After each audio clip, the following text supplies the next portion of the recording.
Hello students, मैं हूं प्रेम प्रकाश प्रभाकर और अनोखी पाठशाला में आप सभी का स्वागत करता हूं। आज हम लोग का टॉपिक है 9th class, 10th class, 11th class अर्थात विभिन्न क्लासों के लिए इंग्लिश ग्रामर का टाइम एंड टेंस टॉपिक। तो इस टाइम एंड टेंस का आज हम लोग छठा पार्ट समझने जा रहे हैं, जो है पास्ट इम्परफेक्ट अर्थात पास्ट कंटिन्यूअस टेंस। तो जैसा कि हम समझते हैं, पहले इंट्रोडक्शन, फिर उसका पहचान चिन्ह, फिर रूल एंड स्ट्रक्चर। तो आइए उसी तरह से हम लोग आज समझते हैं। तो इंट्रोडक्शन में हम यही समझेंगे कि जब किसी वाक्य की क्रिया से यह पता चले कि कोई कार्य पास्ट टाइम में अर्थात भूतकाल में किसी समय जारी था अर्थात किसी समय हो रहा था, तो ऐसे वाक्यों का अंग्रेजी अनुवाद प्रायः पास्ट इम्परफेक्ट टेंस के नियमानुसार बनाया जाता है। तो ये हो गया इंट्रोडक्शन इसका।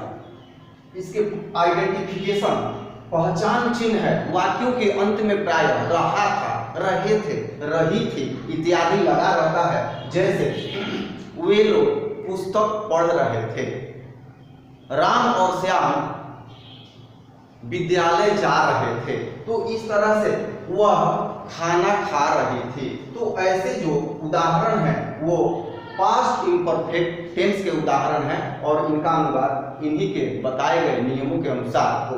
तो चलिए थोड़ा सा रूल और स्ट्रक्चर के बारे में समझते हैं। सबसे पहले हम लोग समझेंगे अफर्मेटिव का, फिर समझेंगे हम लोग निगेटिव का, इसके बाद इंट्रोगेटिव का। इंट्रोगेटिव में हम जानते हैं कि दो तरह का होता है, एक क्या से प्रारंभ होने वाला और एक वैसा वाक्य जिसके वाक्य में कहीं अंदर क्या, क्यों, कैसे प्रश्न सूचक शब्द आया रहता है। तो चलिए बारी बारी करके हम सबका रूल और स्ट्रक्चर विथ एग्जाम्पल समझेंगे और लास्ट में हम लोग एक्सरसाइज कर लेंगे। हम लोग का टॉपिक बिल्कुल क्लियर हो जाने वाला है। आज के बाद पास्ट इम्परफेक्ट टेंस हमें देखना नहीं पड़ेगा, बहुत ही आसान है और देखते ही हम ट्रांसलेट इनटू इंग्लिश कर सकते हैं। तो चलिए आइए देखते हैं।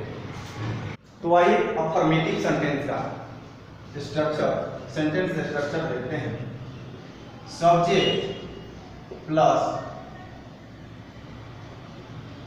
वाच या वेयर प्लस MV4 अर्थात मुख्य क्रिया में ING प्लस ऑब्जेक्ट। ये है इसका सेंटेंस स्ट्रक्चर। तो एक एग्जाम्पल ले लेते हैं, स्पष्ट हो जाएगा। एक हम लोग उदाहरण ले लेते हैं। वे लोग घर जा रहे थे, वे लोग घर जा रहे थे। स्पष्ट है, रहा था, रहे थे लगा हुआ है। तो अंग्रेजी अनुवाद पास्ट इम्परफेक्ट टेंस के नियमानुसार होगा और यह अफर्मेटिव है तो ये वाला रूल अप्लाई होगा। सब्जेक्ट वे लोग, दे, अब दे वाच वेयर सब्जेक्ट के अनुसार, दे वेयर, वो ING going to home, they were going to home. तो इस तरह से यह अफर्मेटिव का एक उदाहरण हो गया। अब निगेटिव का समझ लेंगे। निगेटिव का हम लोग समझते हैं। तो निगेटिव का स्ट्रक्चर है सब्जेक्ट प्लस वाच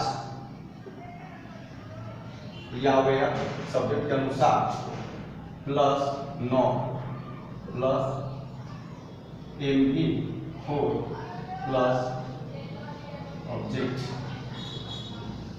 वही अफर्मेटिव का ही है, वाज वेयर के बाद नॉट जोड़ दिया गया।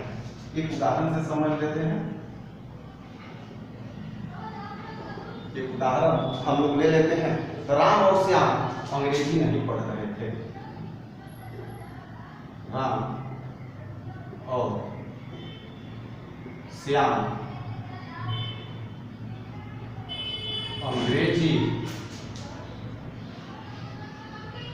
नहीं पढ़ रहे थे। तो चलिए देखते हैं, राम और श्याम सब्जेक्ट है, राम एंड श्याम। अब वाज वेयर में से सिलेक्ट करेंगे तो वेयर होगा, वेयर नॉट का प्रयोग कर देंगे, पढ़ रहे हैं, रीडिंग,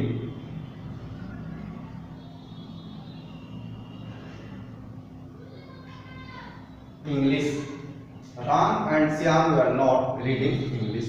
तो ये निगेटिव सेंटेंस का स्ट्रक्चर और उदाहरण हो गया। आइए अब इंट्रोगेटिव का समझ लेते हैं।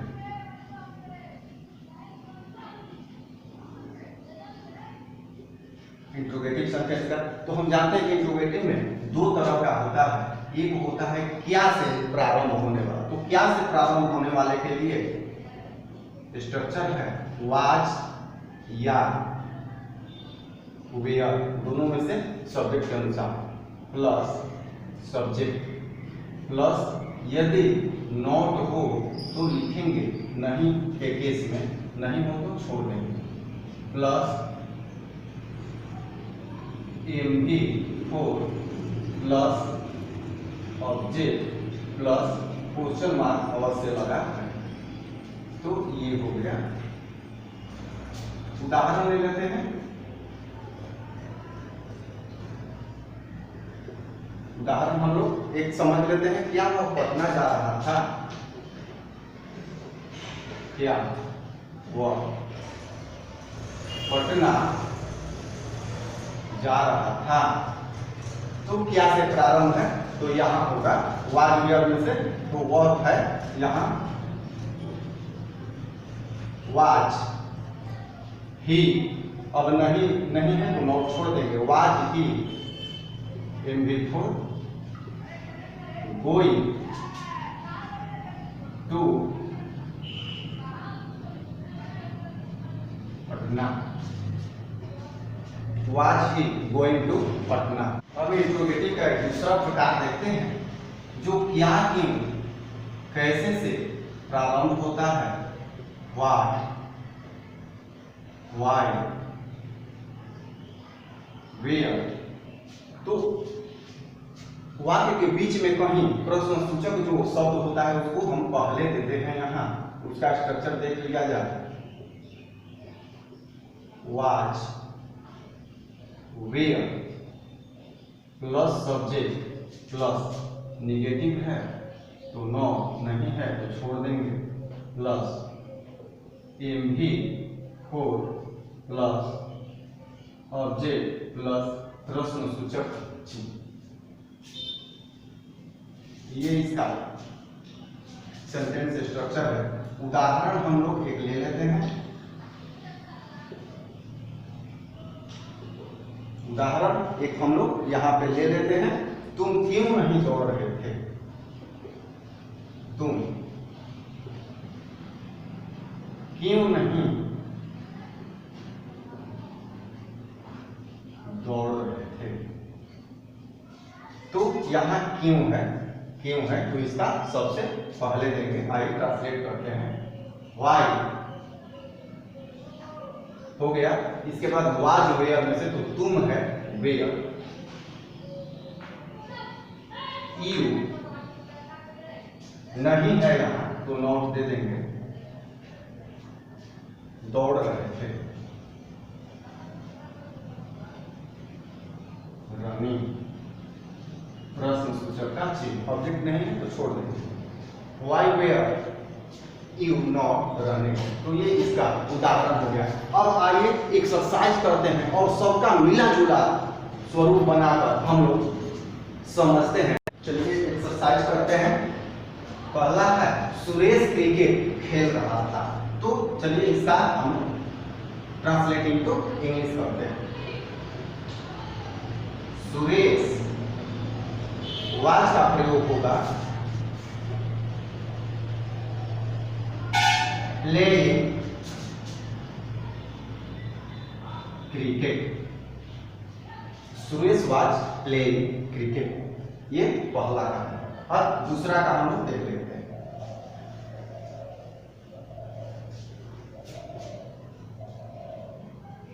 दूसरा है वह झूठ नहीं बोल रहा था, नेगेटिव हो गया।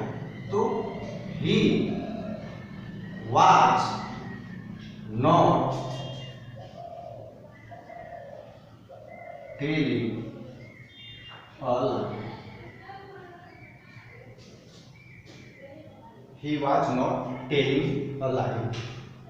दूसरा हो गया। अब चलिए तीसरा का हम ट्रांसलेटिंग टू इंग्लिश करते हैं।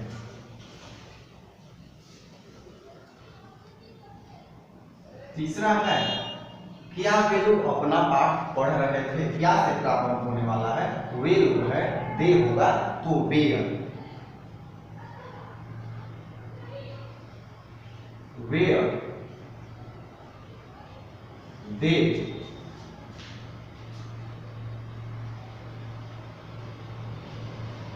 रीडिंग। अब दे है तो देयर हो जाएगा अपना में,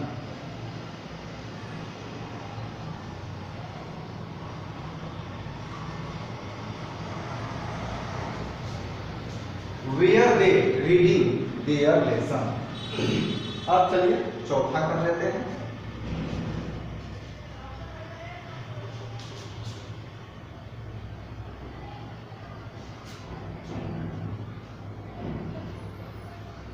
तुम लोग क्यों नहीं टीवी देख रहे थे, क्यों है बीच में है तो वाई, तुम लोग है और यहां पे हो जाएगा why were you not, you not नहीं है तो नॉट, देखना टीवी देखना है तो वाचिंग टीवी, प्रश्न सूचक चिन्ह होगा। तो इस तरह से हमारा हो गया चौथा। अब आइए पांचवा देखते हैं, आसान है। रमेश और सुरेश विद्यालय नहीं जा रहे थे, रमेश और सुरेश विद्यालय नहीं जा रहे थे, ये पांचवा है। तो होगा रमेश एंड सुरेश, दो पर्सन है तो वेयर का प्रयोग करेंगे, नहीं है तो नॉट जोड़ देंगे, जा रहे थे गोइंग टू स्कूल। तो इस तरह से हमने 5 क्वेश्चन 5 तरह का कर लिया उपरोक्त जानकारी के अनुसार। मैं आशा करता हूं कि कुछ न कुछ अवश्य आपको पास्ट इम्परफेक्ट के संबंध में समझ में आया होगा। यदि थोड़ा सा भी आया हो तो लाइक जरूर करें और हमारे चैनल को सब्सक्राइब नहीं किया है तो सब्सक्राइब करें। फिर मिलेंगे 7वें भाग के साथ, तब तक के लिए धन्यवाद।